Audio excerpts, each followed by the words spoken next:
ఒక అబ్బాయిని అడిగారు. అదే క్రమంలో బాబు ఇఫ్ యూ డోంట్ మైండ్ నీకు ఏం అవుతావు అని కోరితే స్టూడెంట్ అన్నాడు. అతను ఏం చెప్పాడంటే, సార్ 6 5 4 3 2 1 0 అన్నాడు. ఇదేంద్ర అంటే కౌంట్ అని చెప్పాడంటే 6 మీన్స్ నాకు 6 డిజిట్ శాలరీ సార్, అంటే 6 అంకెల జీతం, ₹1,00,000 జీతం కావాలా. 5 నేను 5 వారానికి 5 రోజులు పని చేస్తా, 2 days రెస్ట్ తీసుకుంటా ఫ్యామిలీతో. చూడు సార్ ఎంత మంచి కోరిక.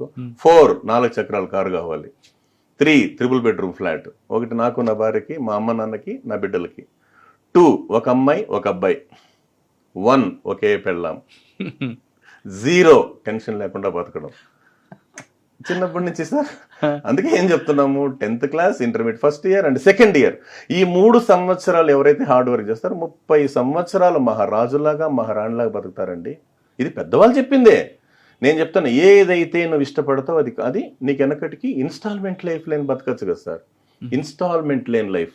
అదే క్రమంలో ఇంకో చిన్న మోరల్ స్టోరీ ఉంది సార్. ఒకసారి US లో చిన్న ప్రయోగం చేశారంట సార్. 100 మంది స్టూడెంట్స్ని క్లాస్ రూమ్లో కూర్చోబెట్టి వాళ్ళకి ఇష్టమైన స్వీట్స్ ఏమైనా రాసి ఇవ్వండిరా బాబు అంటే వాళ్ళు లడ్డు, గులాబ్ జామ్, జాంగరీ అని చెప్పి అంత స్లిప్పులు రాసిచ్చారు. వాళ్ళకి ఇష్టమైన స్వీట్స్ సార్, రకరకాలు ఉన్నాయి కదా సార్ ఇష్టమైన స్వీట్స్. అది తెచ్చి ఏం చేశారు వాళ్ళు, అది జడ్జ్ చేసి ముద్ర పెట్టారు. చూపు అంతా దేని మీద ఉంది సార్ ఇంకా పిల్లలకి? స్వీట్స్ మీదే. అప్పుడు పిల్లలు చెప్తారు, నాన్న దేని మీద ఉందిరా చూపు? స్వీట్స్. ఓకే రైట్, నీకు నచ్చిన స్వీట్ ఆడుంది. వాళ్ళు చేయి పెట్టారు, రే ఆగండి అన్నారు. ఏమంటే 2 hours ఆ స్వీట్స్ ముట్టకూడదంట సార్. సచ్చిరా గొడ్డు, ఎవరైతే 2 గంటలు ముట్టకుండా ఉంటారో వాళ్ళకి మేము 1+2 ఇస్తాం అని చెప్పి డోర్ లాక్ చేసుకుని వెళ్ళిపోయారు. 2 గంటల తర్వాత వచ్చి చూస్తే, ఏమన్నా స్వీట్స్ ఉన్నాయా లేవంటే లేవు సార్ అంటారు. సరే, అప్పుడు మన దగ్గర ఉన్న సబ్జెక్ట్ ఏంటి, 60 members ఎత్తుకొని తినేశారంట సార్. ఓహో, వాళ్ళు ఇచ్చే స్వీట్స్ కోసం మేము ఎదురు చూస్తుంటాము అని. 40 ఉన్నారు కదా సార్ బ్యాలెన్స్, దాంతో 30 members ఈ పక్క ఆ పక్క గిల్లుకొని తిన్నారంట.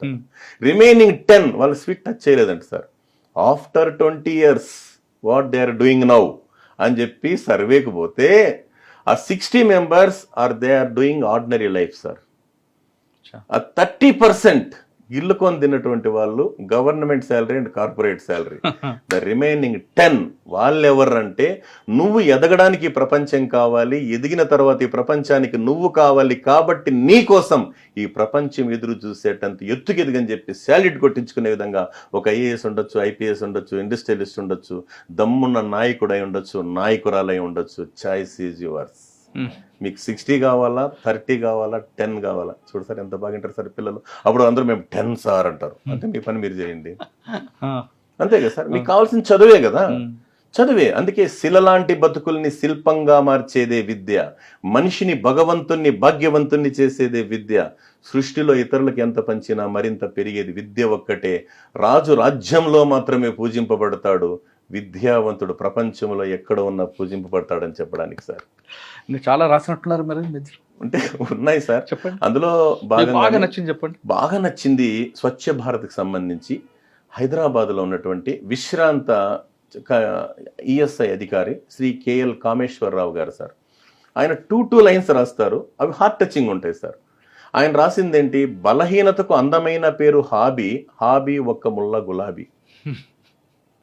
నెక్స్ట్ సార్, కులగోత్రాలు మలమూత్రాలు ఒకలాంటివే, కులగోత్రాలు మలమూత్రాలు ఒకలాంటివే, అలాంటి విసర్జిస్తేనే ఆరోగ్యం, ఒకటి దేహానికి మరొకటి దేశానికి.